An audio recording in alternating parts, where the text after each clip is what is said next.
All right, gang.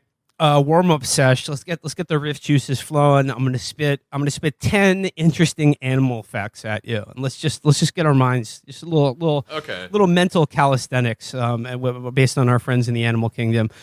These are culled from 75 animal facts that will change the way you view the animal kingdom at bestlifeonline.com. All right, first animal fact. So you let me know if you've already heard this fact and just your general thoughts. Koala fingerprints are so close to humans that they could taint crime scenes. What are they getting away with? That's true. We don't know how many crimes they've committed. I mean, are people getting away with murders in Australia just because there's been a bunch of koalas like near the scene of the crime? They're like, I'll tell you what, I wish we could narrow it down, but it seems like the victim was stabbed by 11 individuals at the same time. I mean, Australia seems like one of those countries where it's like getting a murder charge is like a traffic ticket in America, where it's like, no, just contest it. Chances are no one's going to show up, and you can just kill that guy. I mean, and also how many homicides in Australia are just someone who stepped on a spider that was so venomous that it kills you instantly? Because there's a lot of that shit down there. It is funny that they decided to keep living there. Whoever sent them there died a long time ago, and it's like, well, you could probably go back somewhere else. You don't have to live in this place that was literally a punishment for you. And they're like, no. Yeah, I mean, no, we're gonna keep this going. Sure, I mean, the wildfires are getting insane, and it's 130 degrees in the summer. But it's got to be better than England. I don't know. I mean, there's way fewer animals that can kill you in England. Yeah, they destroyed all of them. Yeah, there's so few that they have to lie about badgers being dangerous to humans. yeah. They're crazed beasts. We have to kill all of them. Why are they so obsessed with killing badgers over there? There's literally you have to fight an anti-badger lobby. It's they have APAC and then the APAC for killing badgers. So they're we have that with wolves in this country. That's very true. Cannot stop trying to kill wolves. They're like, can we maybe increase the number of wolves I get to murder in a year, please? Just get back to this amazing koala fact, though. I mean, would there be a way to engineer the perfect murder, but one involving koalas? Is there a way you use koalas to engineer a perfect murder? If you could somehow combine a koala and an icicle knife, you would indeed have the absolutely perfect murder. All right. Next amazing animal fact. The world's oldest known breed of domesticated dog dates back to 329 BC. I would have thought it would have been I thought it would have been earlier than that. Yeah, me too. I mean, there probably were ones earlier. It's just if a dog, if someone domesticated a dog 10,000 years BC, the only things left from 10,000 years BC are stuff they made in China, vases and shit. I saw it in some museum in Chicago or Minneapolis actually, and you wouldn't people weren't yet as sentimental about pets probably, so you would maybe write down here's how you trick a dog into fucking a woman or whatever. And it's okay, if you have a piece of paper over 12,000 years, it's probably not going to last. And I mean, if you have a dead dog, most people, everyone's had it they've had a few dead dogs in the place they've lived. If they've lived there long enough, it's just that gets pulled away. Can you guess? But we probably did domesticate them a long time ago. Yeah, I would have thought human evolution and dog evolution are very closely intertwined. So I would have thought basically dogs have been pseudo domesticated since early Neolithic times, since the wolves started getting closer and closer to the fire and human settlements, et cetera, et cetera. The ones that chose to stay and receive scraps ate more regularly than the ones who hunted, and the ones who stayed in a couple, not evolutionary speaking, a very, very short amount of time, became different than wolves. Can you guess, though, what the oldest species of domesticated dog is, according to the Guinness Book of World Records? It's a Labradoodle. It's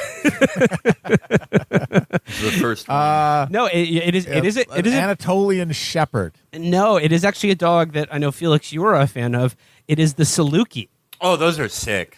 The Salukis were revered in ancient Egypt and kept as royal pets, being mummified after death. also The notes fuck's a Saluki? it's a very like kind of thin looking sort of. They look like Ann Coulter. They're like smaller than borzois, but have like a similar look where they're very sharp. Ah, I was dating a girl once who was like, she was like pretty like tall and thin. Ann Coulter. And we were talking. Yeah, I was dating Ann Coulter. You met on the set of Real Time. Yeah. I was the guy that passes Bill a joint that he can smoke on air, and we were like talking about like what we would be if we were animals. And I was like trying to compliment her, and I was like, "Well, you'd be like a borzoi because you're very like striking and beautiful." And she was like, "What the fuck? What the fuck is this type of dog?" She like hated it. She was like, "I look nothing like that. Fuck you." women love being compared to dogs. I know that for a fact. It's their favorite thing. She compared me to like a gorilla or a bear. That's and cool. It's like, I think those are beautiful animals. okay, and yeah, I think but, like, borzois are beautiful. It's just calling a woman a dog has certain connotations. She's a dog. You know, even if you think it's I a said beautiful she'd be dog. the most gorgeous Vietnamese potbelly pig in the village. I don't understand. Or no, I think we like we're actually talking about like what type of dog we would be, and it's like it made. I thought I was being complimentary, but whatever. Okay, well, I mean that's a poison If shell. you're- This is one of these if you're tests a that women woman- give you, you know, and they ask you on the first date if I could be if I were a type of dog, what kind of dog you think I would be? That's a trick question. Don't answer it. If you are a woman, ages 24 to 75, and you understand that the borzoi is a beautiful dog, please contact me at Bertovo on Twitter. It does say also that there are carvings found in Sumer in present-day southern Iraq which represent a dog closely resembling the Saluki, which date back to 7,000 BC. Okay, so Yeah, there you go. There you go. That's all. I mean, that's like okay. The thing where you like meet a wolf, there is a sense of like, yeah, no, we've been doing this forever. Yeah, absolutely. Like, yeah. I mean, I think we did a ton of stupid bullshit. Like, we probably made labradoodles like 20,000 years ago. There's just like no documentation that survived. No one carved it into stone. Yeah. Right, no one like knew how to write shit down. Like, if you could write shit down, you were like a screenwriter. Like, you made the equivalent of like 300,000 like stones that would be exchanged for grains a year. And like, It's true. You got to not fucking have to farm. It was great. yeah. And it's like, and Chaucer, we're just going to say Chaucer was like the Red Fox of writing, where it's like, oh, why hasn't anyone ever like done it like this? This is cool way to do it where people can like understand it. You know, Felix, I mean, once again, I don't know if it's by accident or not, but Chaucer was the Red Fox of writing Yeah, he because he was. was the first one to put that I'm aware of who put bodiness in writing. Yeah, he was all about getting sloppy top, literary style. Yeah, Yeah, that because wife of Bath, her head game is crazy. Thou must washeth thine ass. Yeah, he made writing in a way where like more people could understand it and more people started learning how to read inspired by Chaucer. But before that, you could really like you had to go to school to be able to write because you had to mostly like do it on tablets, and then even after that, like you had to be really good at scrolls. And obviously the printing press helped, but Chaucer really like he put it into high gear. It's like how there was television for a while before there was Red Fox, and there were records and shit. There was someone had to like take to the form to make it. I believe more, Chaucer take advantage of predated the printing accessibility. press. We invented printing presses 20,000 years ago. He had a secret one. Okay. He found the one from Atlantis. To be sure, though, I mean, if I was in the ancient Sumerian commune, my job, cuneiform guy. I would write pornographic stories in cuneiform. I would write elite daily articles in cuneiform. I would write like these are the 7 habits that the fire priests have that you want to have in your job as the guy who rakes the ground, hoping not to starve to death. All right. This next animal fact is very, very similar to the last one I just shared with you. The oldest evidence of domesticated cats dates back 9,500 years. And now this one is more surprising to me because I think like, sort of human evolution and dog evolution has been very entwined, and human evolution has been going a lot longer than human civilization has. And I think human civilization is around where we can, when people started having domesticated cats, because with civilization you have division of labor, and a pet doesn't necessarily need to provide a utility to your survival in order to for you to feed it and invest time in it. I mean, obviously cats have a primary function, which is pest control. But 9,500 years ago, that's a long time for the people who've had cats. And I wonder, though, how did cat species become cats? Because with dogs, it's easy to understand, as I just laid out, how that happened. But like cats, I mean, like, were there just smaller species of wild cats that did the same thing that dogs did and just sort of habituated themselves to humans? But the other interesting thing about domesticated cats is that I don't think that they're actually technically domesticated, in that an adult house cat does not have a juvenile state of development, which even all adult domesticated dogs do. Meaning, as I've said before, I think that if Marty had another 60 pounds or so, he would kill me. Like he would definitely kill me. Dead. I mean, kill your ass. Have you ever heard that like pop science thing that like I think probably isn't true, because like how would you know this? But it's like one of the hypotheses is that like cats, their meow is mimicking like how baby primates would sound. Oh, like that's what like interesting. yeah. I mean, I don't know. I It's mean, I know like that's it could be true. It sounds real. I don't know. sounds like one of those. Why not believe it? Yeah. Yeah, We all you know get to what? choose It doesn't we make a believe. difference. Just choose to believe it. It does not matter at all. So it's true. And the thinking is that they did that because it was like, okay, if we endear ourselves to people, we have shelter and food. But the cat thing is interesting for that reason, because there's something beyond pest control. And I was thinking about primates, and like chimps and orangutans and all sorts of apes can develop affinities for other animals that we've seen. Like we've seen those gibbons who get fascinated by tapirs and stuff like that. And maybe that's just a primate quality that we have. I mean, some animals do have appreciation for other animals, but no one's quite as curious as the primates are. And maybe that's just a unique part of our family's identity. I also think there's that the cats might be fascinated by us and our love of murder. And they might find that sort of like, hey, these guys like murdering things too. Let's hang out and watch them murder things, and we can murder things together. There's a reverse of this. You know all those sables that I watch? Yeah. All the sable accounts? Sables are incredibly smart. I didn't know that. They can remember how to do tasks like jumping on a door handle to like open a door. They can remember that for like years. velociraptors. Yeah, they're super clever. They need enrichment or they go crazy. Kind of very similar to primates. Like they need puzzles and shit. Super intelligent. One of the sables I follow, his mom has cats, and she mostly keeps them away because Uma, the sable, loves the cats. She adores them. She's obsessed with them. And I think it's because they have like similar movement patterns and the same thing of being like predators. The cats fucking hate Uma. Poor Uma loves them. But the cats are like, I hate you, fuck off. Poor girl. Another sort of like added layer here. The sable's most, the most animosity from sable to another animal has got to be dogs. Sables, I would imagine, hate dogs because dogs are the only way you can hunt sables in the wild. Well, this is an interesting nature versus nurture thing. Like, a lot of animals do have like received memories through genetics or whatever of hating other animals.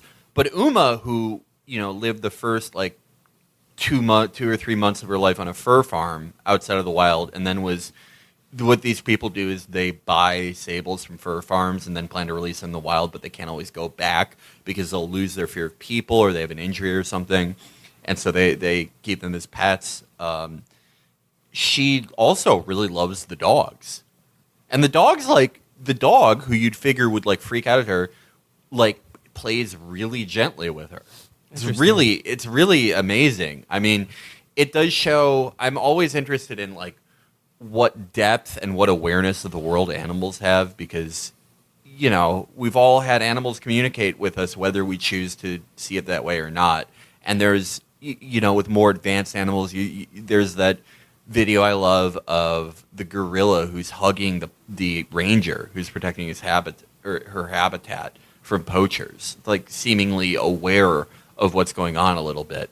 And these animals, even though their instinct would tell them, like the sable's your enemy or the dog's your enemy, because they're raised in this environment where there's not really like competition for food or to eat each other or whatever, they get along. And the dog even like meters his behavior so as not to like kill the sable. And the sables are really sharp and fast. She doesn't try to like rip his throat out.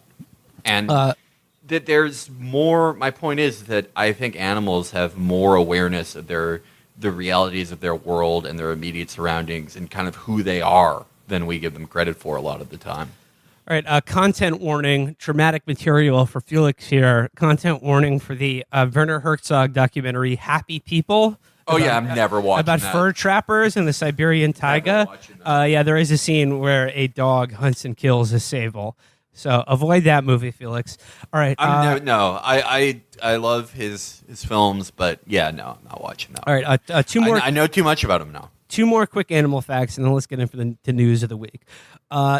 Puffins use twigs to scratch their bodies. So a little bit of like interesting tool use by an animal that you wouldn't necessarily, doesn't have digits of any kind, but it uses a damn bird. It's just takes the twigs in its beak and it scratches itself like sometimes we all like need Al to do. Bundy. Birds are great. Like the puffin is one of my favorite birds. When I was a kid, I They're would always go to the beautiful. Central Park Zoo and in the Penguin House. I would always love to see the puffins. I think they're very cool. I love the contrast between the black and white body. I like the sort of whiskers they have, and I love the contrast in their black and white tuxedo body and their beautiful orange and yellow beaks. They taste good too. I've actually eaten. Really? Have you really? Yeah, I have. Little puffin slider I had one time. Where? Where? In Iceland. Oh, of course. Of course. Okay. Yeah, Iceland all right, makes yeah. sense. Yeah. I mean, that's the cool thing about birds is like some of them can like master tool usage and like have like literally an ability to communicate with humans and like understand human emotions in a way that like parrots and stuff do. And then some are like don't remember something that happened to them a minute ago. And there's like not a lot of like physical difference between those two. It's like you just have to talk to them to see if they're the smart bird or the dumb bird. I've got a. Oh wait, I have one more thing on domesticated cats. I'd like to suggest an explanation for their domestication using occult knowledge instead of standard mainstream science. I think cats habituated themselves to people because cats serve as a repository for the souls of the dead, and I think that's how they acclimated themselves to human beings, is because each of them contain a part of the soul of a dead person or many souls of several dead people. That's my belief about cats. Like if you ever find a cat just like in the corner of your house, just staring at a wall or like looking up at something that isn't there, it's probably communicating with the dead. Your house is probably haunted. All right, I'll accept that. I think that's just as good an explanation as any. Okay. Last animal fact. This is a funny one. Bottlenose dolphins are even more right-handed than humans. How does that work, you say? It says most humans, about 70 to 90%, are right-handed. About 5 to 30%, it's estimated, are left-handed. And the same holds true for bottlenose dolphins. In fact, the savvy swimmers are even more right-handed than we are. A team by the Florida Dolphin Communication Project. Is that a John Lilly offshoot? Shit, I don't know. Offshoot. The Florida Dolphin Communication Project took a look at the feeding behavior of bottlenose dolphins and found that the animals were turning to their left side 99.44% of the time, which actually suggests a right side bias, according to IFL Science. It places the dolphin's right side and right eye close to the ocean floor as it hunts. So dolphins, once again, superior to us in every respect. If you could only get rid of these left-handed people that are dragging down our species, maybe we could solve some of our problems. This is an endorsement of everything dolphins do and how they behave. Everything. This is an endorsement of the life and career of John Lilly, one of the finest scientists of the 20th century. He was the only guy to really try to hold dolphins accountable by was trying to torturing them. save us. He was trying to get the dolphins to talk to the aliens, which we need someone to have that conversation. The dolphins seem like a perfectly good candidate. I have it better than any of us. I'd give that job to Octopus. Yeah, the octopuses don't live long enough. Is the thing. They're smart, but they live like a year. They don't have enough time to do anything with it. They just kind of float around and then explode. That's a pretty fucked up life to be like highly intelligent and then it's like, all right, it's been a few weeks, time to blow up. That sucks. Well, Felix, you said John Lilly was the first one working to hold dolphins accountable. It's actually quite the opposite is true. He would enable his dolphins in his like sort of Caribbean. He had a lab in the Caribbean that was like a James Bond villain vase, where the entire first floor was flooded, so dolphins and humans could like commingle and interact. And he would enable the Me Too behavior of these dolphins. And I have it on good authority from an author I used to work with that John Lilly would, and again, this is all funded by the CIA.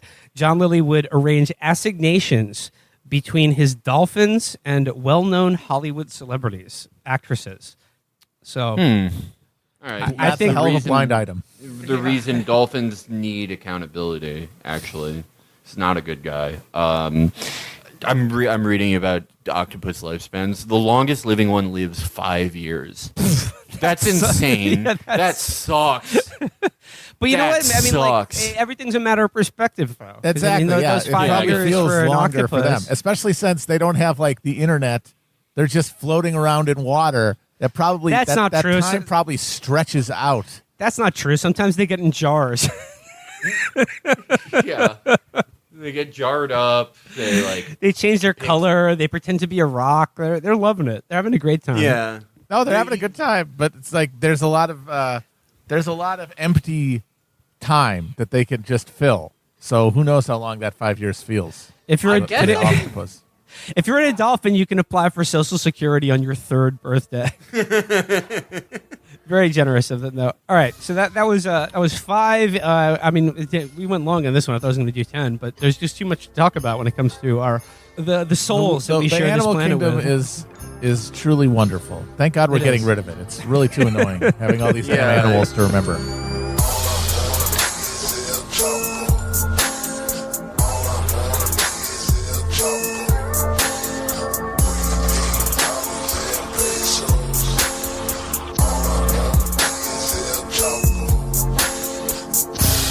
All right, that was I think the longest cold open we've ever done on the show, but let's start it off. It's Monday. It's Chapo. Let's go. It's me, Matt, and Felix. Yeah, we're excited this week. We the Dexter reboot it's looming upon us. Very excited about that. Well, I hate to use this as a segue, but speaking of Dexter, horrible building collapse in Miami. Sorry. That's a hell of a move there. Oh my God! Put sick Dexter on the owners of that condo, I would say. Yeah, the American Grenfell happened in Miami. Yeah, no, it's horrible. Probably 150 people dead. Not much to say about this one, other than if thoughts and prayers, if you believe in such a thing, for the survivors, actually there are no survivors, but for the families and the people working in the rescue effort, rather. Just one thing from the story though that stuck out at me in the New York Times is it said that Floridians and viewers around the world were stunned by the suddenness of the collapse. There were warnings as early as 2018 of major structural damage that needed to be addressed, according to emails between a contractor and the condo's board. In those emails, which the city of Surfside has begun releasing, the engineer urged the board to repair cracked columns and crumbling concrete and estimated it would cost about $9 million. As of the collapse on Thursday, that work had not been done, but the board had taken out a loan of about $12 million to do the work.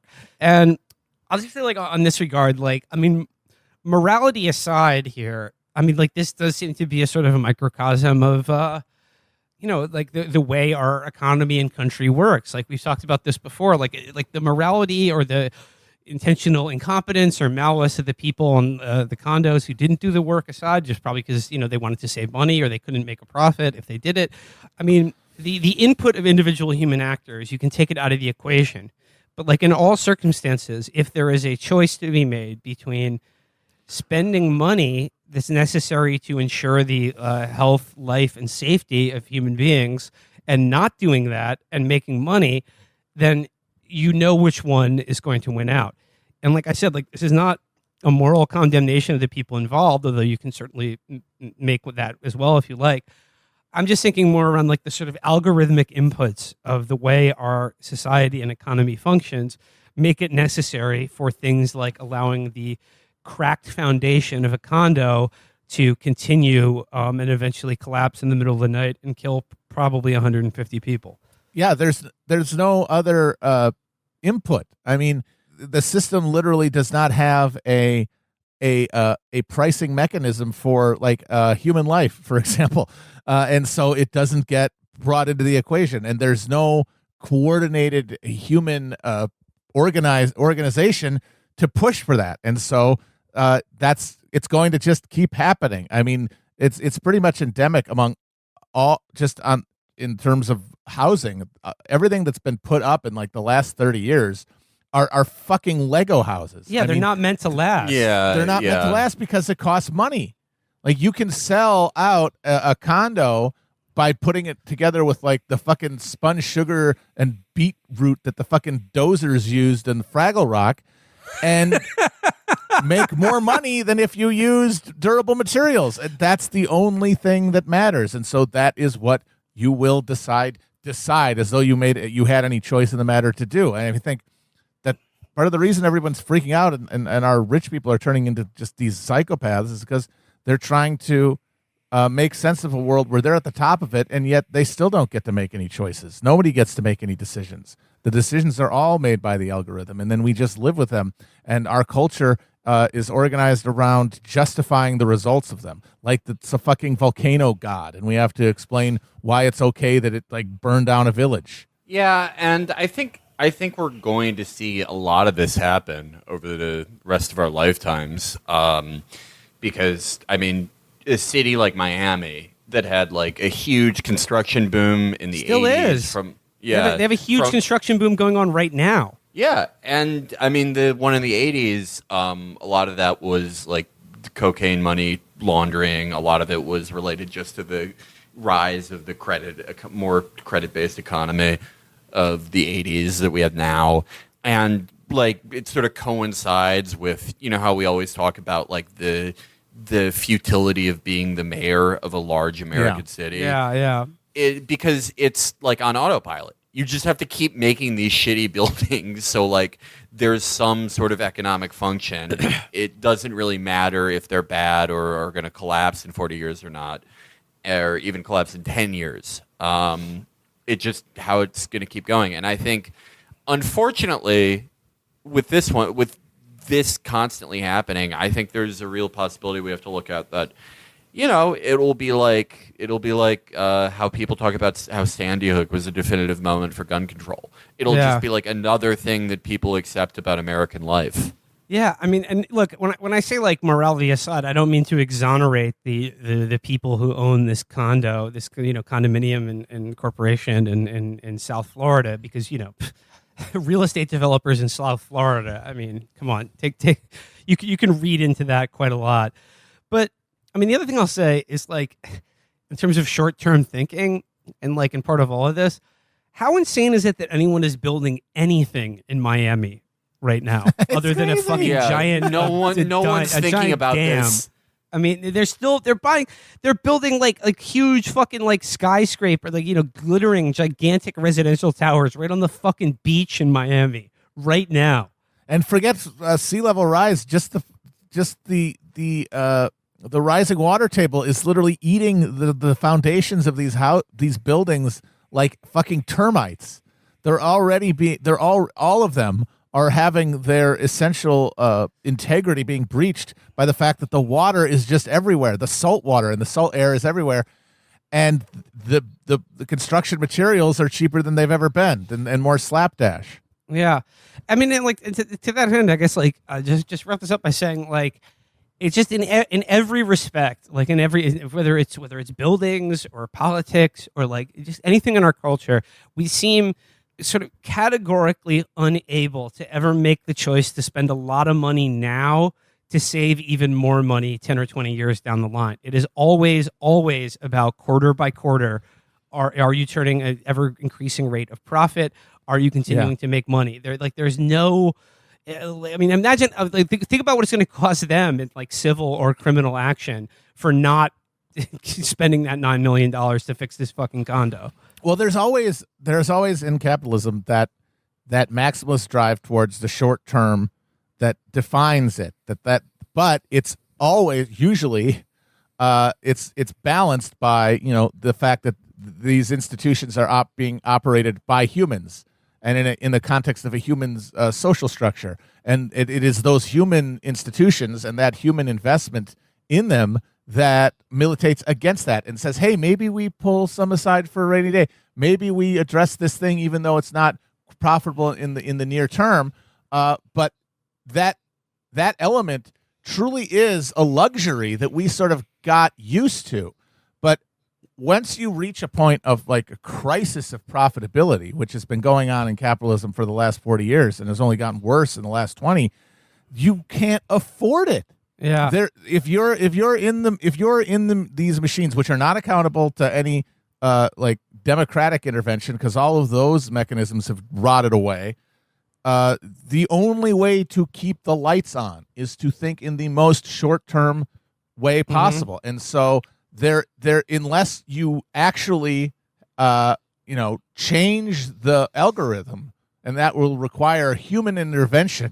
Then all you will get is accelerating short-termism until you are doing things that not just are going to cause a disaster like in the imagined future, are going to destroy things like a year from now, but you still have to do them because they're the only way to keep the system going as it currently exists. I mean, our healthcare system is a perfect example of this. I mean, we know that it costs more for like the American taxpayer and like this general deficit to our society at large. It costs way more money than the trillions it would cost to have a public health insurance system. Our electricity and transportation infrastructure, that's going to take trillions of dollars so that they can be functional within the next 10 or 20 years. And it's not going to get done. I don't see anything on the horizon for the reasons that we've discussed. So I think we're just going to I don't know. I'm not saying resign ourselves to it, but just be aware that like the bill is coming due on the last like 30, 40 years of this kind of like slapdash, quick profit thinking on the things like that we take for granted about having a roof over our heads or like electricity. Like look at what happened in Texas with that cold snap, having heat. Just having roads or the ability to use like a rail system to move large amounts of people in and out of cities where they have to work. I mean, it just go down the list here. It's just like for these things to be viable in another like 10, 20, 30 years is going to take trillions and trillions of dollars in public money being spent and invested to upgrade them and make them safe and more efficient. And it just, I mean, I don't know. I mean, like I know there's this big bipartisan infrastructure bill they're working on now.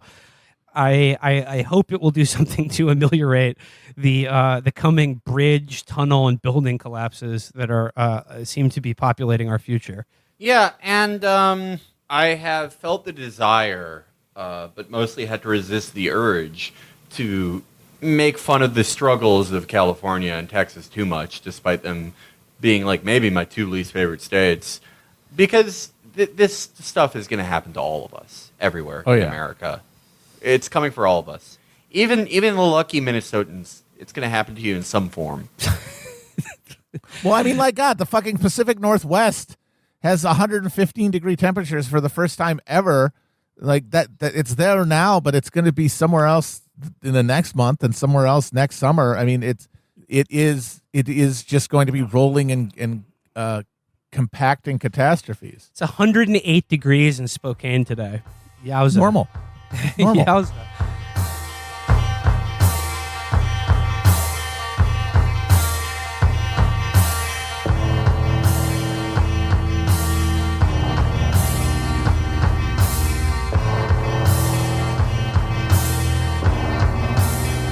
All right. Well, before I start talking about the temperature recorded in the Arctic last week and really going in down that K-hole, let's pull back for a second and talk. Let's talk some funny and hot political goss that's burbling up to the fore.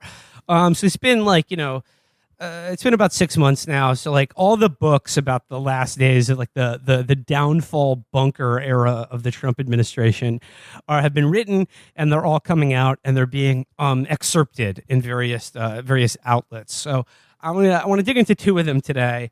The first one is an excerpt from the book, Frankly, We Did Win This Election: The Inside Story of How Trump Lost, which is a great title for a book. And both of these articles are very sort of like insidery accounts. Many of their sources are all the deeply compromised people, all the rats fleeing or clinging to the SS Trump as it circled the drain. So make of that what you will. They seem to confirm a portrait of the Trump White House and the people within it that will not come as a shock to listeners of this show, but there are some fairly funny details in there that I think is worth sharing. So the first one reads, headline here, this is from Business Insider, Trump frequently mocked Rudy Giuliani, calling him pathetic and said he sucked, new book says. Now, this is coming on the heels of Rudy Giuliani losing his license to practice law because of everything he did on behalf of Trump. And then Rudy's people are now, like, they're making a sort of counterclaim. They're demanding that Trump pay his legal fees. And I will give you any odds that will not happen. I'll give you 1,000,000 to 1 bet that Trump will never, ever part with a dime to help Rudy Giuliani, despite the fact that, he's lost his legal license and could be facing, I don't know, is he facing criminal penalty for the shit he did? I mean, I don't think any of those guys are going to jail. Bygones be bygones. Well, I mean, look, he's facing he's going to lose a lot of money. He's going to lose a lot of money in civil action. It's possible. If anyone could find a way, like, because we just really mostly don't send these guys to prison. Like people like Duke Cunningham, it's an IQ test. Duke Cunningham is in a rarefied company of federal level or national level figures who got sent to prison. James Trafficant. Yeah, Rudy is one of those special cases because do you remember when he there was that month where he kept butt dialing reporters and the stuff they heard on the other end was all right, how are we going to get more money from legal money from the United Arab Emirates? We need some more fucking money. It's he was on TV that one time during the impeachment proceedings when he was like, oh, don't worry, I have blackmail on Donald Trump in case he's mean to me. It's like he's been trying to get away from Andrew Giuliani. And he's been trying to go to prison. It says here, according to the book, Trump told Giuliani he sucked and was weak after Giuliani defended him on TV amid fallout over the publication of the Access Hollywood tape. So, I mean, this isn't just because he was farting and bleeding on TV. This goes back all the way to 2008. Giuliani has been suffering Trump's abuse and apparently loving it the entire time. It says here, despite Trump's mockery, Giuliani was determined to remain close to the president, the book says. Rudy never wanted to feel left out, one aide told Bender, according to the Mail. If you were ever between Rudy and the president, look out. You were going to get trampled. Still, there were times when Trump defended Giuliani, the book says. At one point, the president's aides started complaining about how Giuliani's frequent television appearances were creating a public relations headache for the White House press shop. But Trump barked that at least Giuliani was out there fighting for him, Bender's book says. Everyone shut up after that.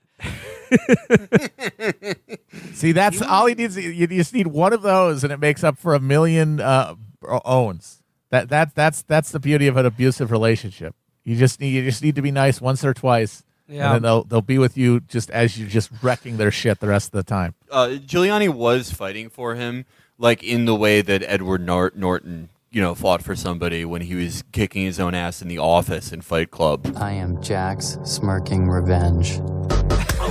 It's the exact same thing. What Giuliani was doing on TV. The portrait that emerges of Giuliani, though, is that I don't think he took Trump's abuse too seriously.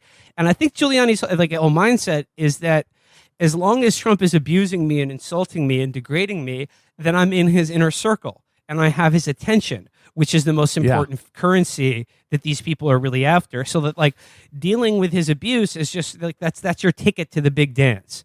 Yeah. Yeah. No, it's, I mean, the Trump, I remember the the framing of this, and like for people who are obsessed with impeachment and shit like that, in during the Trump administration was, it's a crime syndicate. It's a good, like, and I guess in like a very loose definition, yeah, sure, but I mean, even the most slapdash fucking syndicate, whether it's like the mafia thing or whatever, is more organized than what the Trump thing was, which is just like a bunch of losers like jockeying for this old man's attention so he would like pardon their friend or like let them like lease a bridge.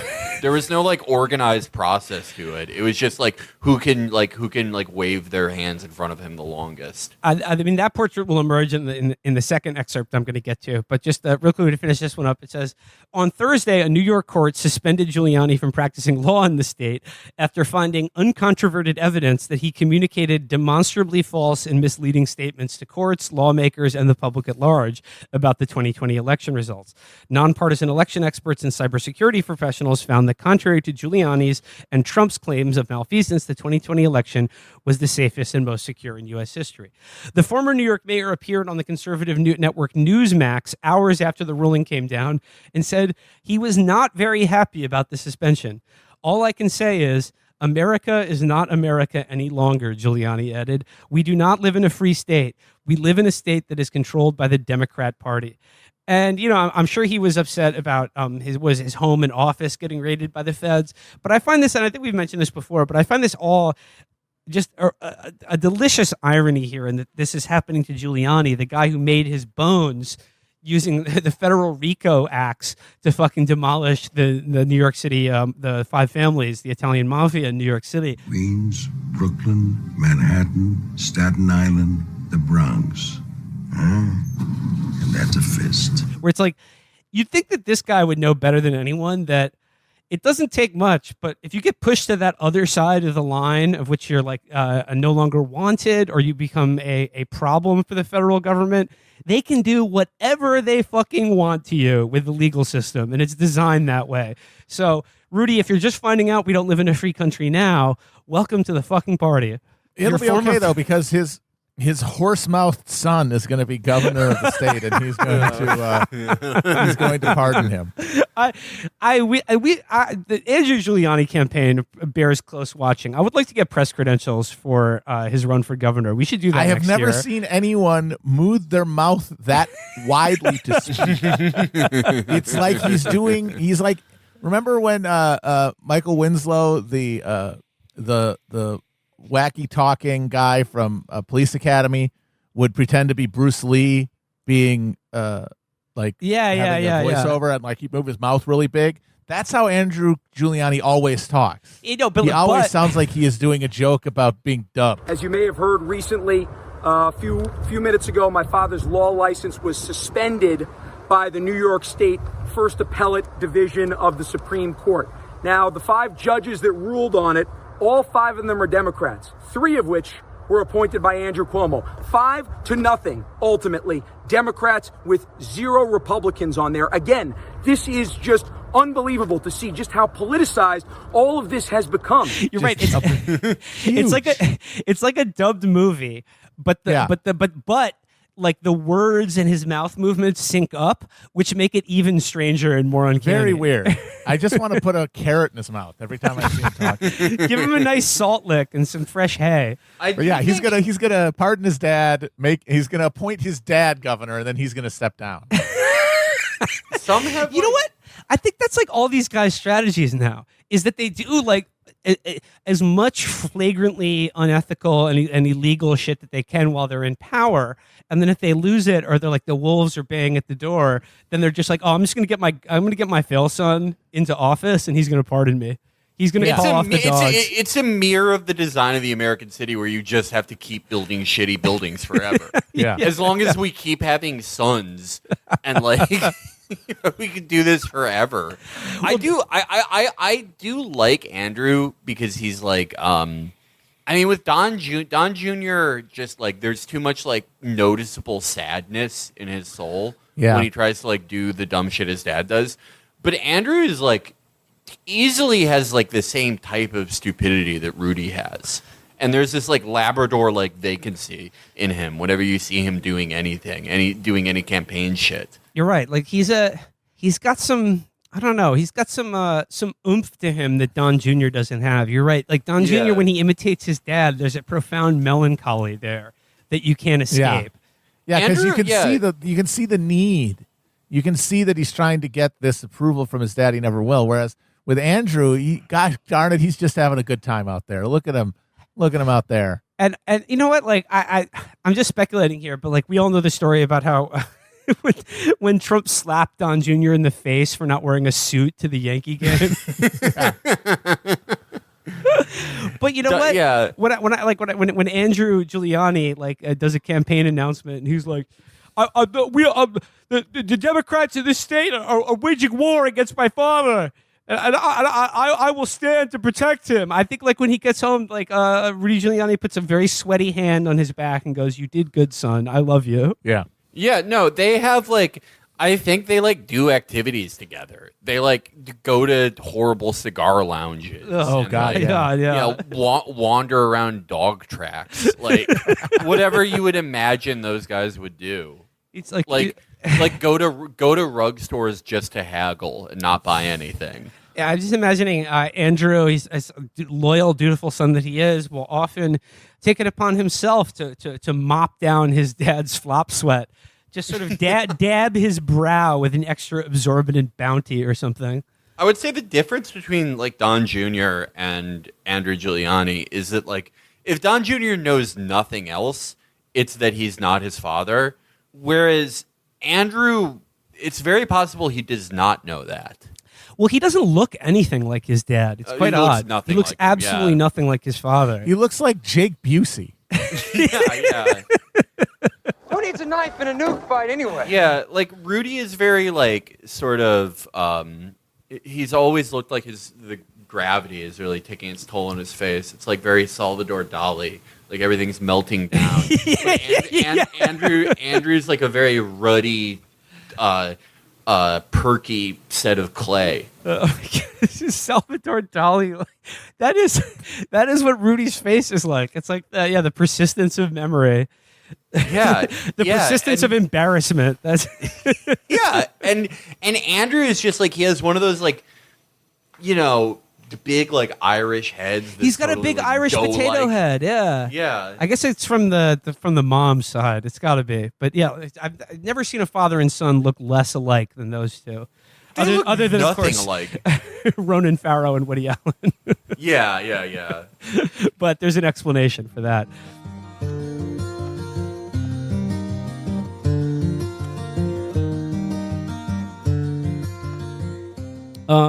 Okay. Next excerpt. This is a long one. This is an excerpt from Michael Wolff's new book called Landslide that's printed in a New York magazine.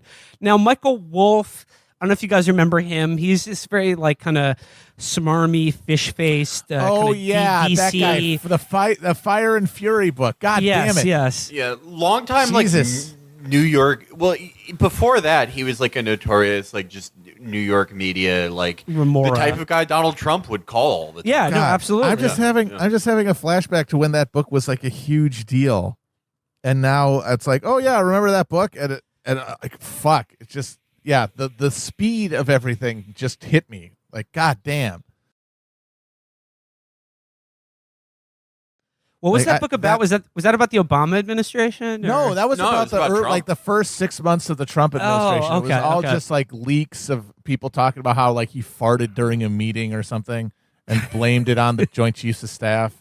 Yeah. It was that was like that book it detailed a lot of like Bannon drama and shit. But yeah, before that, Michael Wolff was like. Yeah, I remember him as like sort of an early modern Twitter figure because he would like in like 2013 or so he would make a post. It's like, millennials are mad because they can't get a reservation at Waverly Inn. Yeah, it's like who the fuck's the audience for this? I mean, he's a guy who would hang out with Lou Pearlsman. That's absolutely. I mean, yeah, he's this New York media like hagfish basically. But you know what, Trump and those people around him definitely talk to this guy. So like he knows how to he knows how to fucking cultivate sources. So there's some very funny stuff in this new excerpt. So getting into that. Okay, I'm just going to start at the beginning. This is a very long article, so I don't have time to get into all of it. But let's just go through it.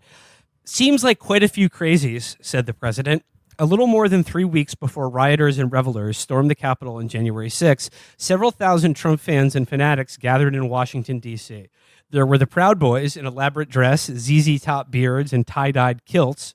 Enrique Tarrio, a Proud Boy organizer, got in line and took a public tour of the White House, who seemed to have appointed themselves Trump's protectors and vanguard, as the Hells Angels had once done for the Rolling Stones.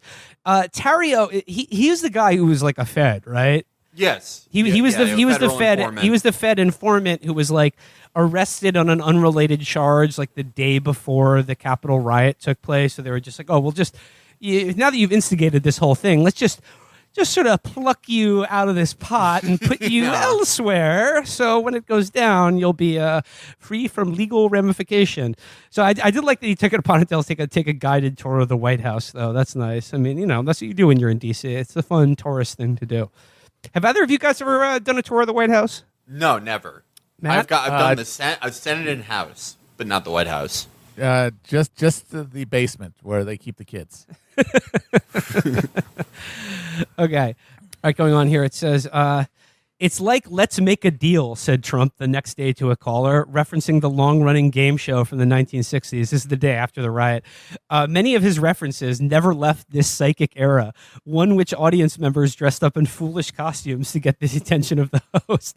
I love that detail because it's so accurate that all of his pop cultural references are stuck in that era. Like he's just like many old people do, or many people past a certain age, but Trump especially. It's this very specific and once again very Queenie era. Like he just loved Paul Lynde and Charles Nelson Riley on the fucking Match Game or whatever. Yeah, he usually he'll have some allusions to modern things like the Kristen Stewart thing, but just not the actual movies, just the gossip. Yeah, he loves the goss. Yeah, his actual references to movies and stuff, the farthest they can possibly go is about 1985. Yeah, they're remaking Ghostbusters with a female cast. So it goes here. The speakers at the December 12th event were themselves a retinue of former Trump attention seekers. Michael Flynn, the former general who had briefly served as Trump's national security advisor before being rolled out of office for lying to the FBI, had, after pleading guilty, reversed himself and abjectly reaffirmed his Trump loyalty, finally getting his pardon just days before the rally. Sebastian Gorka, a figure of uncertain provenance. I love that. A figure of uncertain provenance, because that's totally true. I mean, very early, successful bit for us on the show. Much all credit to James Adomian, but Gorka just came out of nowhere.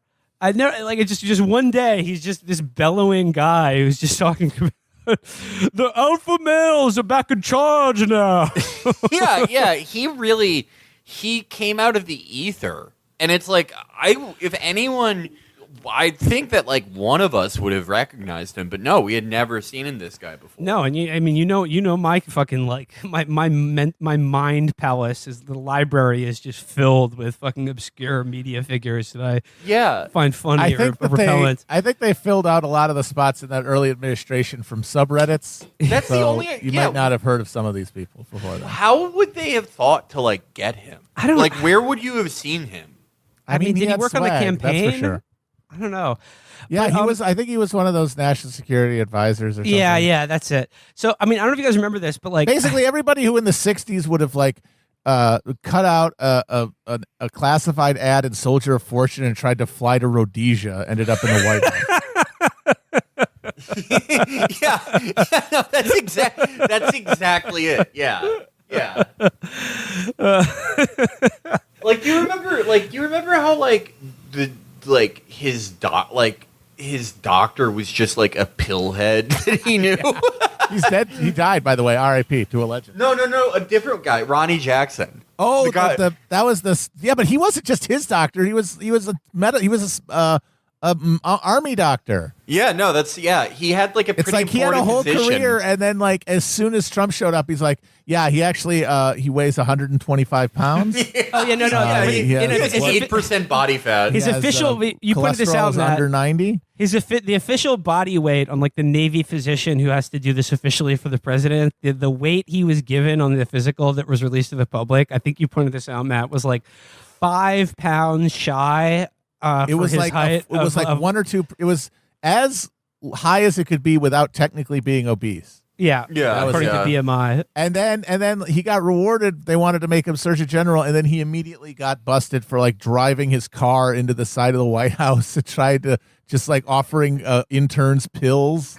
Yeah, like he had a totally normal career, and then Trump shows up, and it's just like the beast is awoken within him. That was awesome. That was an awesome Trump cycle. I'm just having a flashbacks to the early era of the Trump administration and Gorka. This was like Chapo Mark 1. But do you remember the bit about how Gorka is brought on as like in part of the national security staff or whatever, but he couldn't get a security clearance because he still had a charge for trying to bring a gun on an airplane. Yep. So he had no security clearance to do his job, which is like all the job actually entails. So there were accounts of and he was in the White House for like 6 months before getting just hanging around. And no, he was just hanging around. It was said that he would spend all day in the White House cafeteria watching things on TV that he would get mad at or tell the president about. He was just watching. And he would Fox pop into News. meetings about like soil irrigation and just talk about when Napoleon was in Egypt. Oh God, what a fucking guy! All right, going on here. A figure of uncertain providence and function in the Trump White House during its first months, was one of the early oddballs to be pushed out when John Kelly became chief of staff and had pursued a Trump-based media career ever since. Also speaking, MyPillow entrepreneur Mike Lindell, a former drug addict and current fevered conspiracy theorist. 4 people were stabbed and 33 arrested, most in the several-hour melee that took place after sundown. This was, in hindsight, a run-through.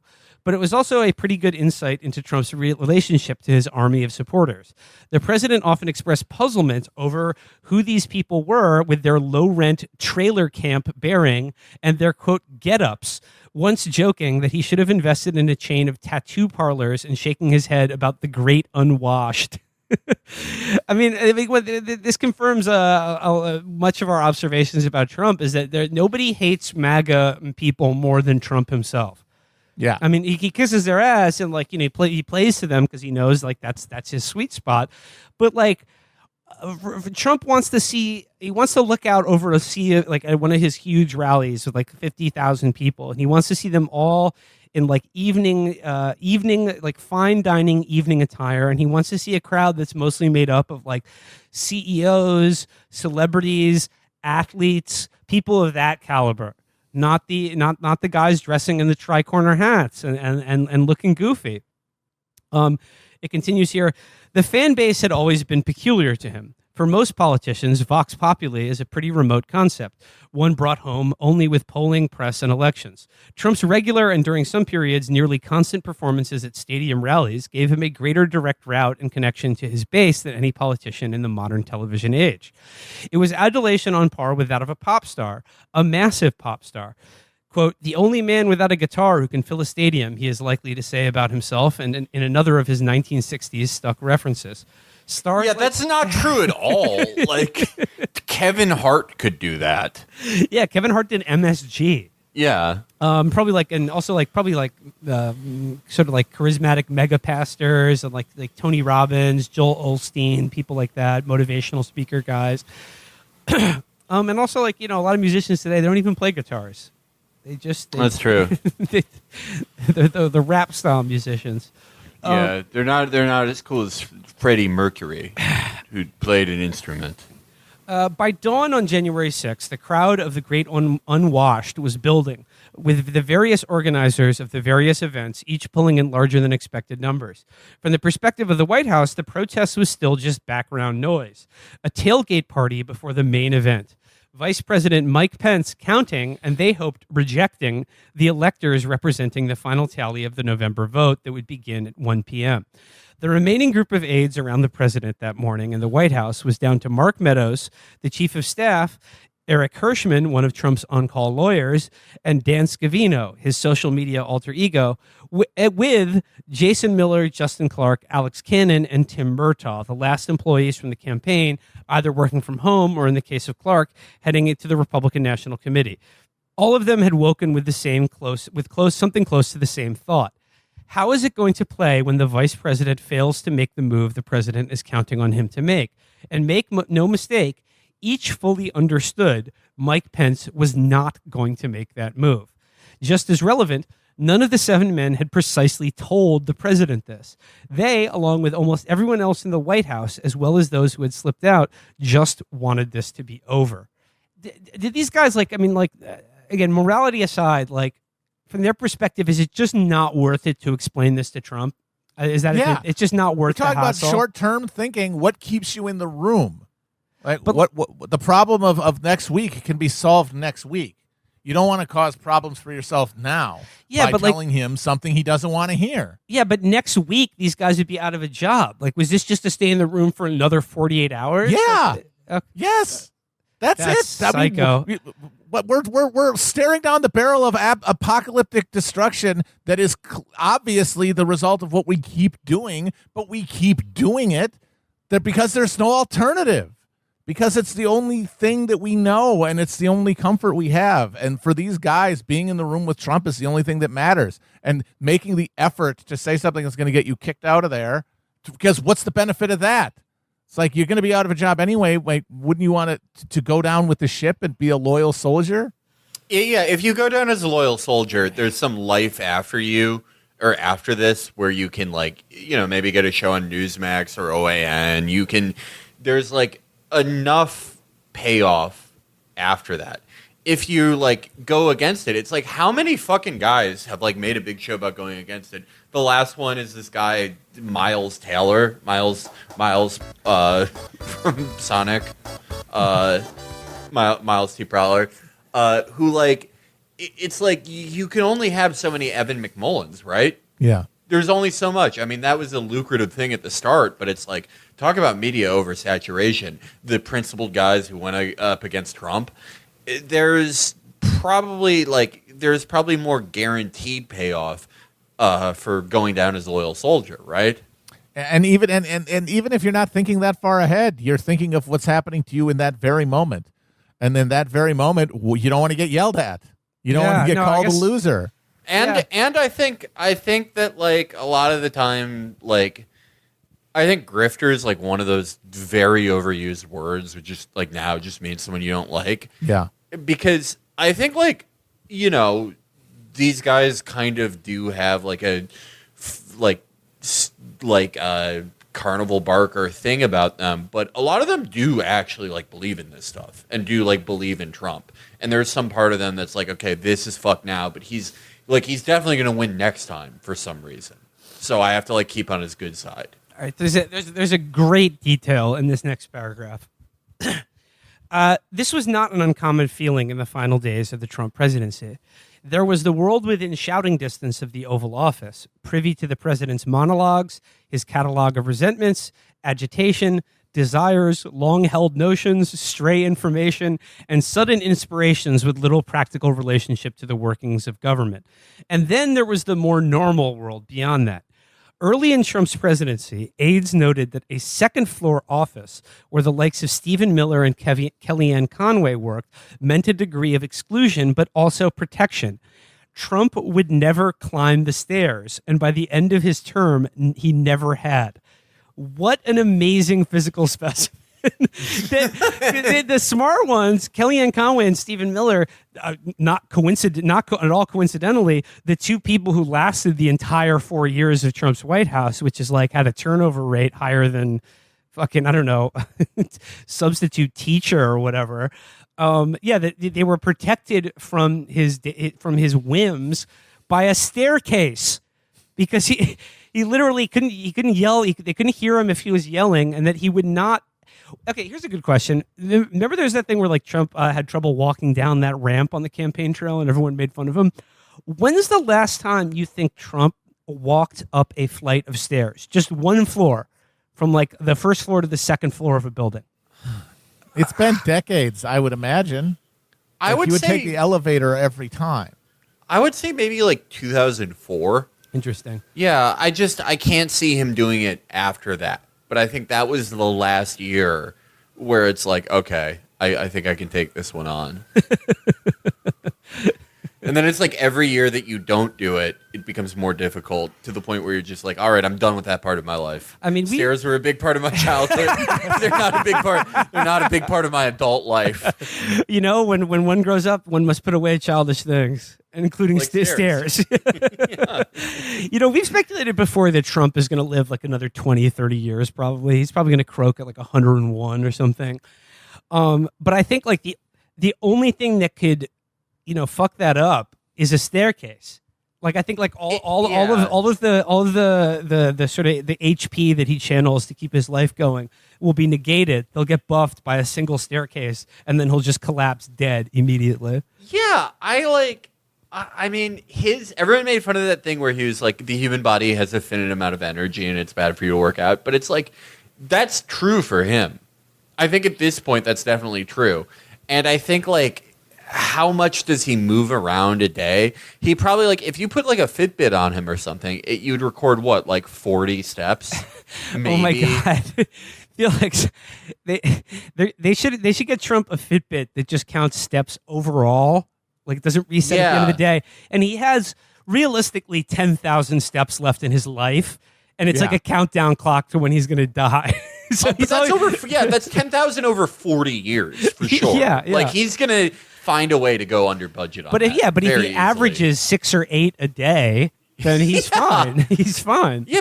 Okay, think about it. Like wakes up, like gets like, you know, goes to the bathroom and like, you know, I don't know how he like pisses or shits. Like there's probably like there's a pellet of piss that comes out of his body, like a long thin pellet, like the graphite in a mechanical pencil, and it just like comes out. It's just like solid. God. It looks like you put you like it looks like a popsicle of gravy that he just pulls out. God damn it! And he gets done. He like does all his like beauty shit, and then he like puts his face on. Yeah, puts his face on. He goes to like where he like eats his meals and like signs birthday cards for like racist plastic surgeons. And that's like what? That's like probably 20 steps, maybe. Yep. And then it's like you could put maybe 10 more in for the rest of the day. That's 30 times 365. Yeah, no. I mean, he's gonna have to bring the daily steps down from like, you know, 40 to 20 to live another 40 years. But I think he can do it. Yeah, I believe in him. Yeah. All right, continuing. To the degree that Trump had for 4 years been running the government with scant idea of the rules and practices of running the government, he was now doing it virtually without anybody who did have some idea and desire to protect both him and themselves from embarrassment or legal peril. Jared Kushner was, to his own great relief, in the Middle East wrapping up what he saw as his historic mission, his peace deals. I love the way that's shaken out. But moving on, because the president had all but banished the White House counsel, Pat Cipollone, who was grateful to be banished, and was speaking instead to Hirschman. Hirschman, believing he understood how to move the president, tended to offer objections that sounded awfully like the plaudits of a yes man. Kayleigh McEnany had been strategically missing in action for several weeks. The remaining campaign officials, Jason Miller, Clark Cannon, tended to be merely on the receiving end of Trump's calls and opinions, and everybody else was effectively cleared out. White House wags noted that Treasury Secretary Steve Mnuchin had fled as far as Sudan, where he was negotiating a good behavior economic pact with the former terrorism-sponsored nation to get his distance from the last election grasp. That is... Mnuchin fucked off to Sudan. He went to Sudan to avoid having anything to do with this shit. I love it. He's like, yeah, what a soldier Steve was. He was the verbal Kent of the administration. Yeah. He was Kaiser Soze walking off into the sunset. Into the Sudan sunset. Yeah. With Louise Linton at his side, partner in crime, Bonnie and Clyde. Well, she was probably making Me You Madness while he was in Sudan. Yeah. The one person Trump did have at his side, Rudy Giuliani, was drinking heavily and in a constant state of excitation, often almost incoherent in his agitation and mania. That's why Rudy never struck me as a drinker. He always came across as something of a teetotaler to me. But I mean, I guess that explains his sweatiness as of late. Is just got the booze sweats that he's dabbing his brow constantly to sop up that Jameson or whatever. It's easy to get confused because that world has so many guys who are like, I've never touched a drop of alcohol, and it's like they just don't drink, like maybe due to a medical reason or whatever. Like guys who have committed like literally hundreds of sexual assaults who are like, I don't have vices, but they think that's true because they don't drink, and like it's easy to get it conflated. But like Rudy, I mean, I think one of the only ways you can get that face is by like being a binge drinker. Yeah. Almost everyone who remained around the president understood that he, along with Giuliani, did in fact actually believe there was yet a decent chance of upsetting the electoral count and having Trump declared the Electoral College winner, or failing that, prolonging the election and returning the fight to the disputed states. The president's aides and family understood too that that he was the only one, along with Giuliani, which made the situation more alarming, in any professional political sphere to believe this. Hence, they did not call it such and tried to see it as more nuanced, quote, derangement. So the more nuanced understanding is that Trump has lost his fucking marbles.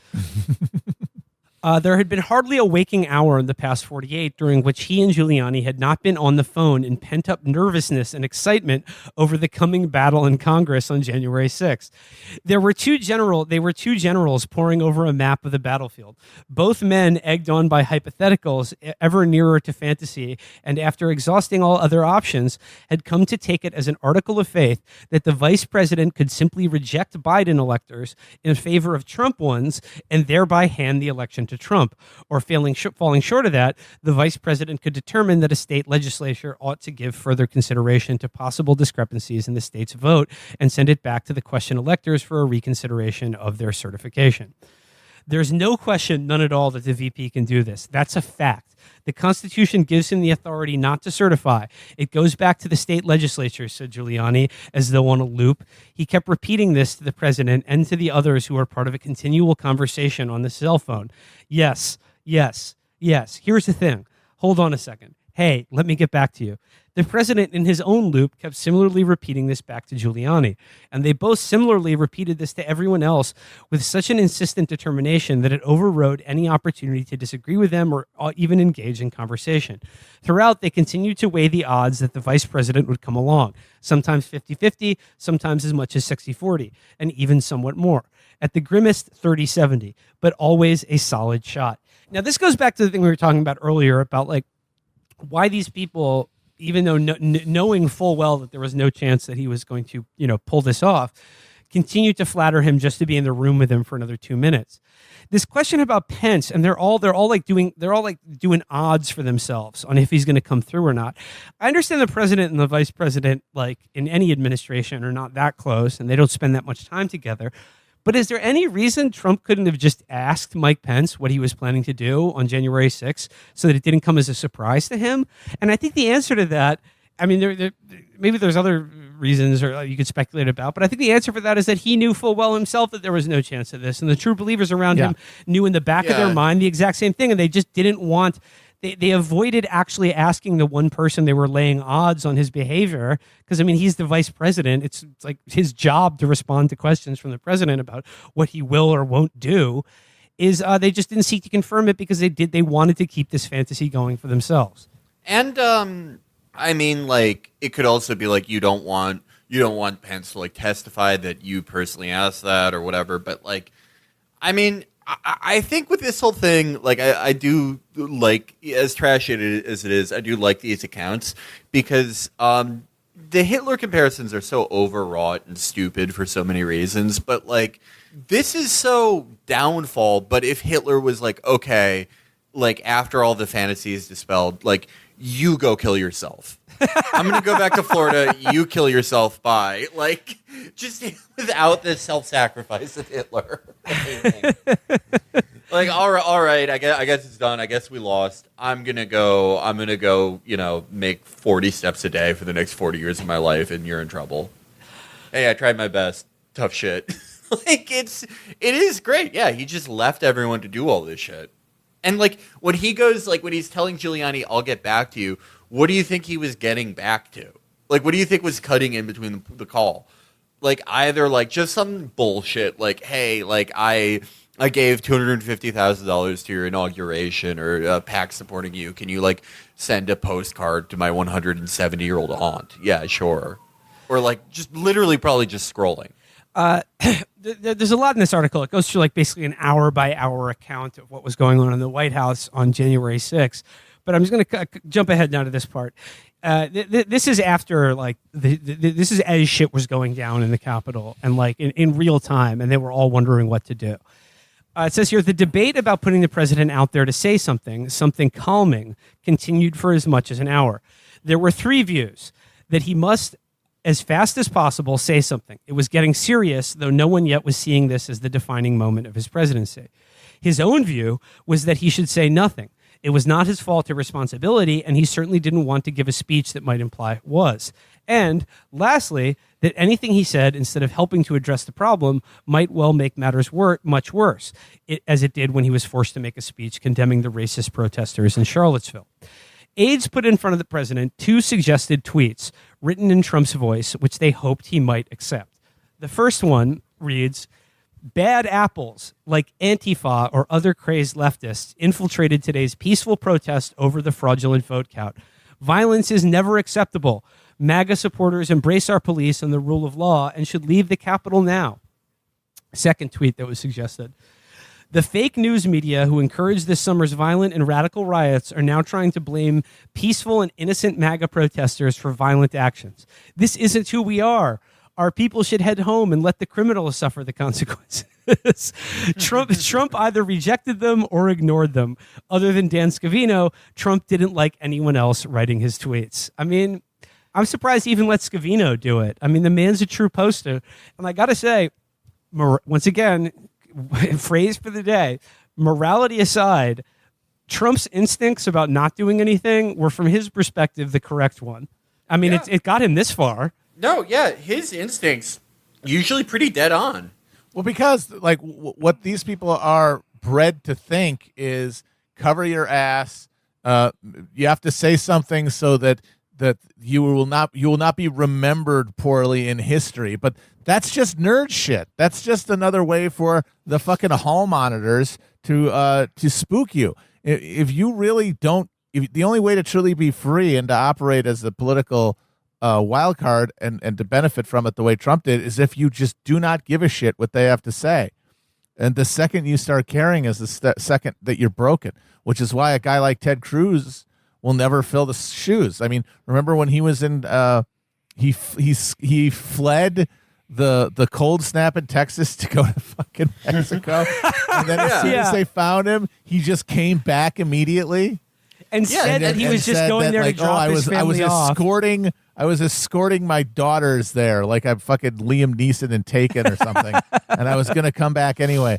And it's like he did that because a bunch of people were in his ear saying, "Oh, you gotta do control on this." And those people are always the people you should listen to least, because they're totally captured by this thing that all these people are convinced is what moves the needle. But if you're a guy like Trump and you're not beholden to the media narratives to push you as a personality, you can and should completely fucking ignore. Yeah, a comm shop person is always going to want you to make more comms. Yeah, exactly. Yeah, you do your own comms.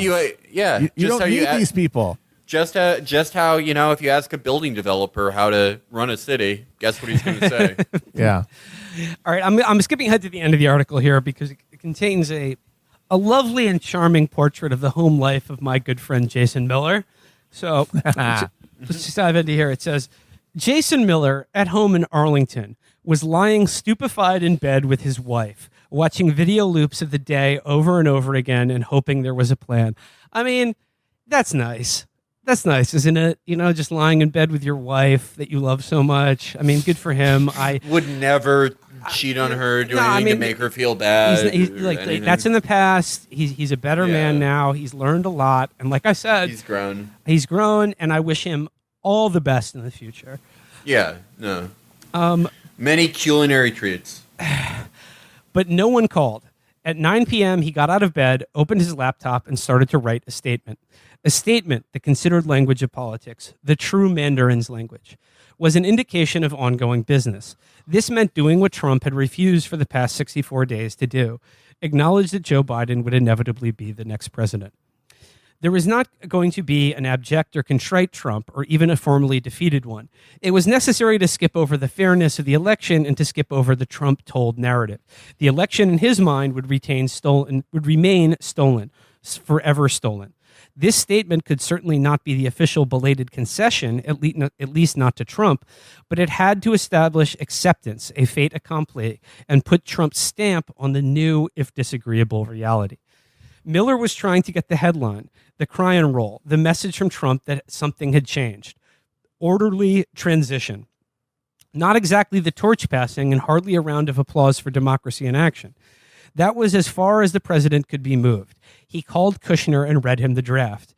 Will you call the president? Kushner smoothly pushed Miller into the fray. Miller called Meadows, still in the White West Wing, and then the president. The president seemed eager to hear from Miller, eager to be on the phone. Most often for Trump, the phone was a one-way instrument. Callers listened. How bad is this? Trump asked, a stark difference from his usual opener. How are we doing? Which was not ordinarily a question at all, but a preface to Trump saying how well everything was going. That's a great little detail about Trump that I find very telling. It's just, how's it going? And then you open your mouth to start saying how you're going. And that's great. So anyway, let me tell you, things are wonderful here. They're going fantastic. We're doing better than anyone's ever done before. Mr. President, today is literally going to change everything.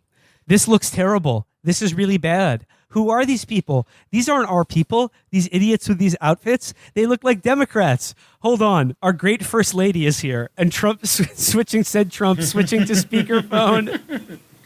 So I don't want to say I feel sympathy for Jason Miller, but just like think about him in this situation where you're the last man standing and it falls on you to have to craft a statement that is the first ever concession to reality.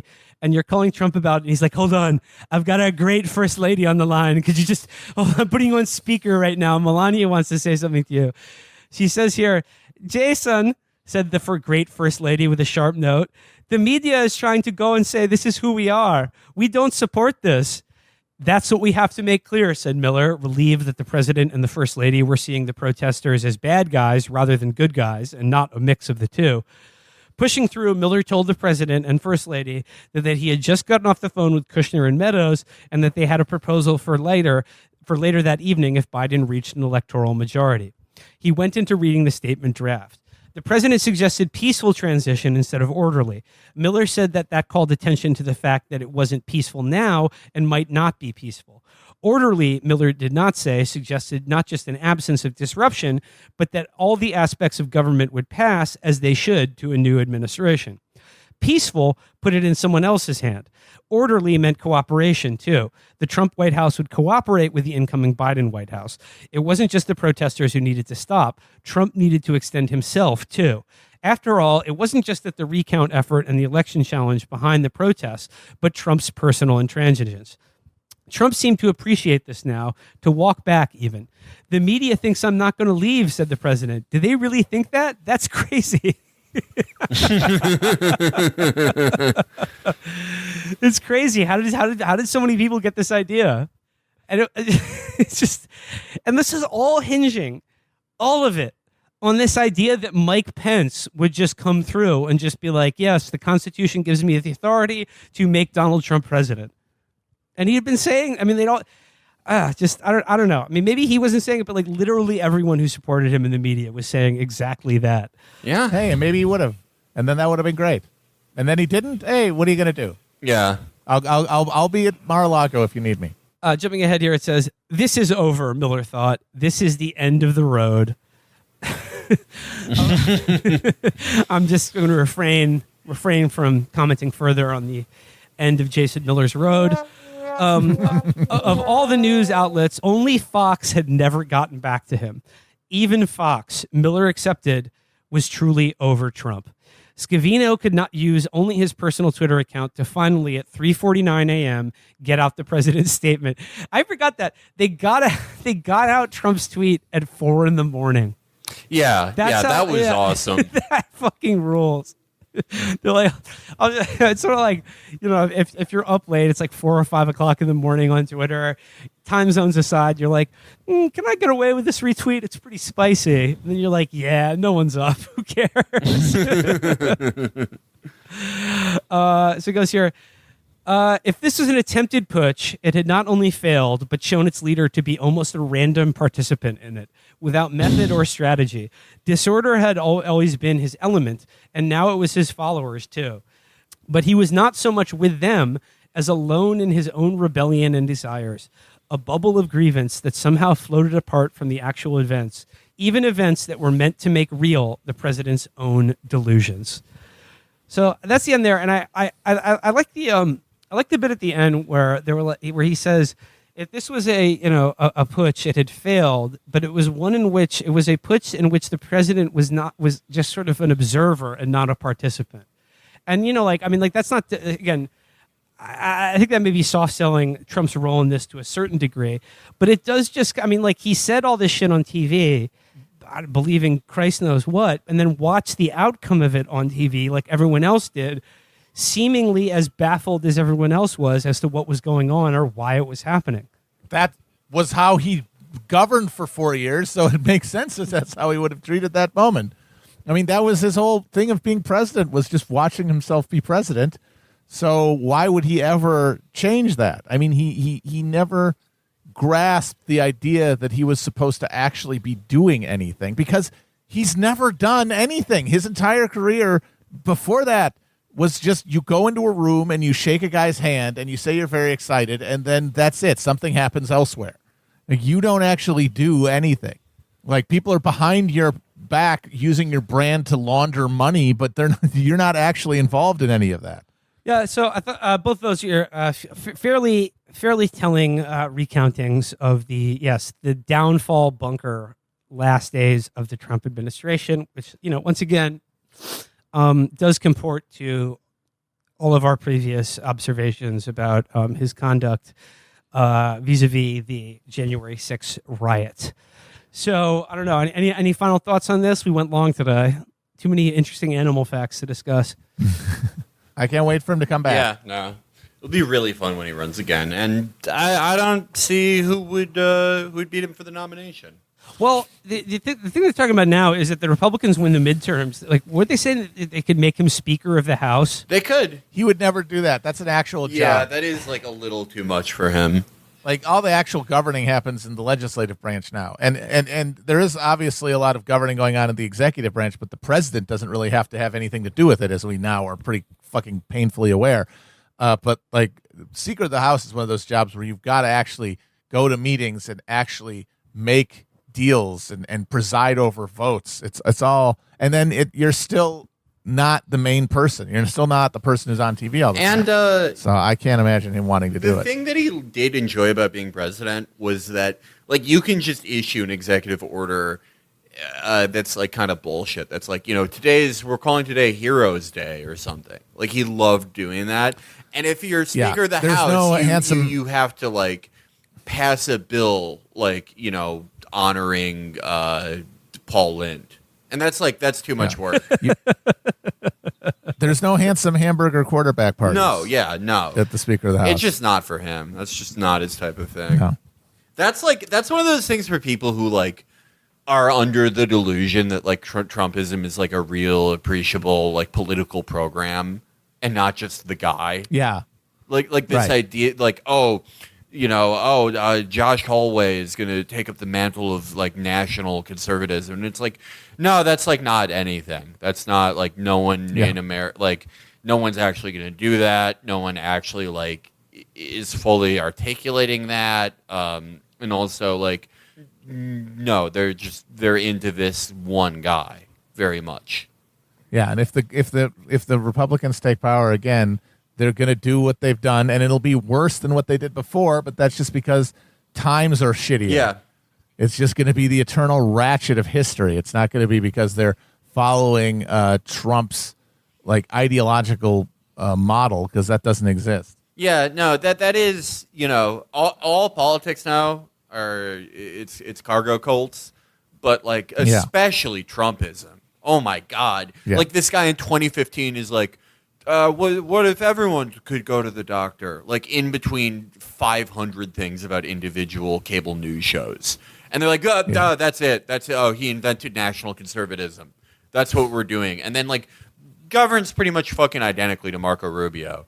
And it's like, no, this is still a thing. He's going to come, he's going to do it again. Didn't even give a second round of checks. That's how little of a fucking thing it is. Yeah, he barely fought for that because he was too concerned about Oprah being very mean to him. A second round of checks? When Pelosi sandbagged the second check before the election that might have secured him another term, he didn't give a shit. He didn't fight for it at all. No, he just doesn't give a shit. But there's this like hilarious attempt to make it like a real intellectual thing. This like some type of like hair invoked conservatism with like strong market controls that will literally never fucking exist in America. That was like when is it Josh Hallway or one of those guys were like going at Blackstone for buying up like every single family home in the country? Yeah. And just making every American like a renter for the foreseeable future. They were just like, and also like because Blackstone had some like corporate pride thing, and they were just like, this is woke capitalism. Like the Democrats and the liberals are never going to reign in Blackstone. And like, well, yeah, obviously no, they're not. But fucking Josh Hallway isn't going to do it. That's the beauty of it. Is that BlackRock and those guys get to squeeze everybody like fucking turnips, and then politics is whoever will spin you a narrative blaming someone somewhere, some amorphous group for the immiseration caused by that, without ever addressing the actual thing, because the suggestion will be you can't get rid of this horrible evil without getting rid of this other group, this other opposing force, which it can't happen absent some sort of a collapse of democracy. And so you could, until the wheels fall off, you'll just keep cranking up the misery and then cranking up the rhetoric about who's responsible without either side addressing the actual pain. The woke capitalism thing is genius, like whoever came up with that, because it's like, it's a way of pointing at all this shit and like basically implying that like these companies will stop exploiting people, like BlackRock will stop owning all these houses, Blackstone will stop buying and strip mining companies and firing people, if like they have Nick DiPaolo perform at their Christmas party. That's like the main idea. It's like they saw these people like getting disillusioned with this shit because of their lives versus their parents' lives, and they're like, oh, got it, yeah. And it's not even like a politically significant amount of people care about it, but it stymies even that, because people are such shitty, they have such limited imaginations and such a shitty ability to think. And yeah, like, and also it's why I think is like most of the thing that's animating this sort of pseudo Tea Party insurgents based around critical race theory is this idea of like, corporate HR diversity seminars or whatever. And like, look, we've talked about that on the show. We've made fun of them. I think they're bullshit as well, but it's a way to brand like that's what's wrong with capitalism. Like this is why everything sucks. Like this is why your employer has too much power over you, is because they can make you go to these corporate diversity seminars, which is true. But like all these people, like they're not actually advocating like, I don't know, trade unionism or collective bargaining or just like how about taking away the money of these rich assholes. How about nationalize most of these things? Like there's like, I agree that shit's stupid, that it's fucking silly, but it's silly because it's like it's something that the people who like become the executives of those companies like because they went to college. It's just like it's a like silly feature of it, just like corporate retreats or any other like weird cultural thing built around like the locus of capital in this country. It's not like there's come to be this like way of thinking where it's like, no, they're like, that's what makes them bad. I mean, I think the existence of those like the HR culture, this new like corporate diversity stuff has, probably something to do with the fact that, more and more like, bodies and spaces types are working their ways into the heights of corporate power. But I think more than anything, it's just about covering their ass on an insurance and for potential lawsuits or whatever. I think it's just a way of. And if you constantly have to keep making more money, the only way to do that is to try to appeal to as many people as possible, and for as much noise people make about stuff where they're like, oh, I'm not gonna watch NASCAR anymore because they did a lap around the track for Black Lives Matter. It's like they still will. It's like you're a pig. You're not going to talk to your family. You're not going to stop doing that. And the hope is maybe it brings new people on board. If the main thing with entertainment now is that everything has to hit the maximum amount of people that it can, and you allow that most people are pigs and will watch it anyway. That's the way you bring new people on, or so they think. Who knows if it works or not, but that's definitely the theory they're going after. Well, I mean, Felix, you said the woke capitalism thing is such a brilliant idea because it's such a simple one, and it's the same idea, and it's the one that's worked before. It's that you just invent these modifiers that you can put in front of capitalism, that's crony capitalism, that's corporate capitalism, that's not true free market capitalism. Now it's woke capitalism, where it's just no, it's all capitalism. Yeah, it's the same thing. It's the same thing as Elizabeth Warren saying oh, we're doing the bad capitalism now, and my idea is the good kind. It's the same thing. Yeah, exactly. It's just that for people who went to Vanderbilt instead of fucking Tufts. Yeah, and I think there's a lot of similarities between this pseudo grassroots anger and upswell. You've seen all these video footage of school boards turning into near riots and people having to be dragged out screaming, and they can't even get a meeting started because of how juiced up people are. They're angry about critical race theory being taught in schools, and the contents of the curriculum aside, I mean, this just bears in every conceivable aspect, from the people funding it to the energy and the reasons for it, is a Democratic administration is in Washington, just like when Obama came into, and then out of nowhere, there's seeming this groundswell of conservative protest and sort of populist uprising. In the Tea Party, it was against the bailouts, and now it's for about critical race theory. And it's they're absolutely going to ride this into, this is the new Tea Party, and I think they're absolutely going to ride it into crushing in the midterms. Or if not crushing, I mean, this is, it may not work for them, but this is their strategy. It's crony capitalism becomes woke capitalism. The Tea Party becomes, this supposedly grassroots populist upswell and resentment and anger about kids being taught to, hate white people. But this is going to be their strategy. It's an old one, and it's one that in the past has worked very well for them for negating any of the advantage that a incoming Democratic administration will have. I mean, we'll see. I mean, I don't know. I feel okay, for them to take the House back in the midterms, they would have to, what usually happens. The same people who vote for them always vote, and then less Democrats turn up. And I think if you're getting arrested at your kid's school board hearing, you were already voting for Republicans in the midterm. This is a thing that excites people that will even the people who said oh, I'm never voting for a Republican again because they didn't fight hard enough for Trump. It's yeah, they'll end up voting for it. They usually do.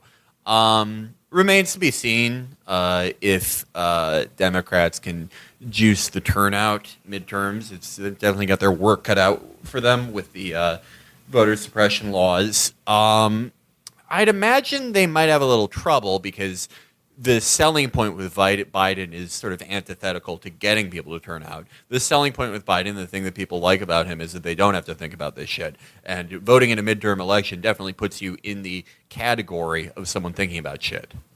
But I don't know if it will I don't know. I think it will retain the people that they already depended on. I don't know how many new people this will juice.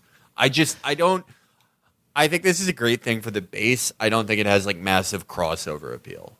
But they don't need that for midterms. Yeah, but I mean, but between the Tea Party didn't really. And shit, you don't really need it. I was saying they don't need that for midterms. I mean, a lot of it's going to come down to the economy. Is there going to be a boom? Is there going to be another drop? I mean, who knows? And that is going to have a lot of determining. I'd say that if we're basically where we are now, kind of treading water, they'll win just because, all those people who got to go back to brunch because Biden won are going to stay there, and all the people who are horrified by the Democrats doing what they do every fucking time when they take power and reneging on any promise to pursue anything more ambitious than Bob Dole's 1996 platform are going to also stay home, and then the riled up CRT opponents are going to flood the polls and win. Yeah, I mean, I don't know if it'll be as successful as the Tea Party. I view it as basically the exact same strategy of making the Republican base and their anchor at living under what they regard as an illegitimate authority of a Democratic president. They're going to channel it into what will be reported as a kind of genuine apolitical and groundswell of anger. It's like a base motivation strategy, but it may work a little bit different, or it remains to be seen how successful it is, because with the bailouts and the Tea Party thing, like Obama was tied to that because he was the one who did a lot of it. It was his administration. Whereas with Biden, it's harder to tie him to the kind of the woke CRT stuff because he's so obviously not that. Yeah. I mean, you think I'm off. I mean, sometimes he'll maybe try to use the language more and more, but like it always lands so like it's always so let in and awkward. It's clear that like it's not a natural fit for him. I'm in one of those lymph node spaces, man. I'm centering all types of things. All right. Well, let's